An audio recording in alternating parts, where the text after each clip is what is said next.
দর্শক, এই মুহূর্তে আগারগাঁওয়ের নির্বাচন কমিশনে আছেন আমাদের সিনিয়র রিপোর্টার সৈকত সাদিক। সরাসরি চলে যাচ্ছি তার কাছে। সৈকত, নির্বাচন কমিশনে স্থানীয় সরকার নির্বাচনে সশস্ত্র বাহিনীর মোতায়েন কেন চায় এবং এ বিষয়ে তাদের বক্তব্য কি?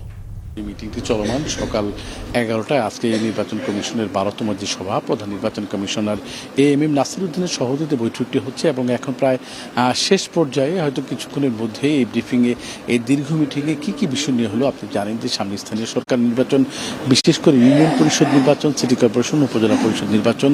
এই নির্বাচনের আইনের সংশোধন ও নির্বাচন কীভাবে হবে, নির্বাচনের প্রার্থীতা কারা হতে পারে, সেই সব বিষয় কিন্তু আজকে অনেকটা বিষয় চূড়ান্ত করা হতে পারে।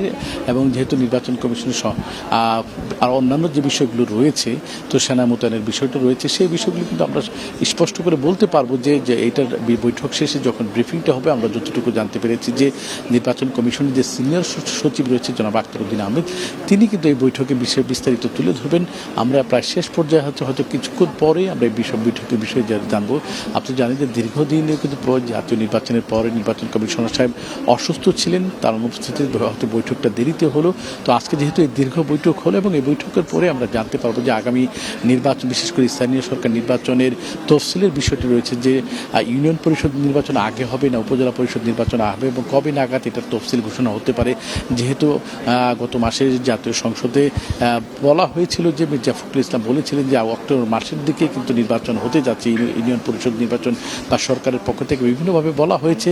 তো আজকে কিন্তু আমরা হয়তো অনেকটাই জানতে পারবো যে আগামী নির্বাচন, ইউনিয়ন পরিষদের নির্বাচনটা কবে নাগাদ হতে যাচ্ছে। অক্টোবরেই তো হবে, যেহেতু আমরা অনেকভাবে জেনেছিলাম যেহেতু বন্যা, বর্ষাকালের পরে নির্বাচনটা শুরু হবে।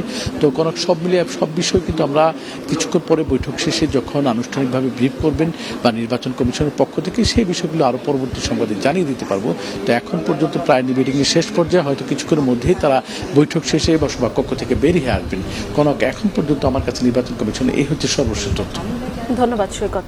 নির্বাচন কমিশন থেকে সরাসরি জানাচ্ছিলেন সহকর্মী সৈকত সাদিক।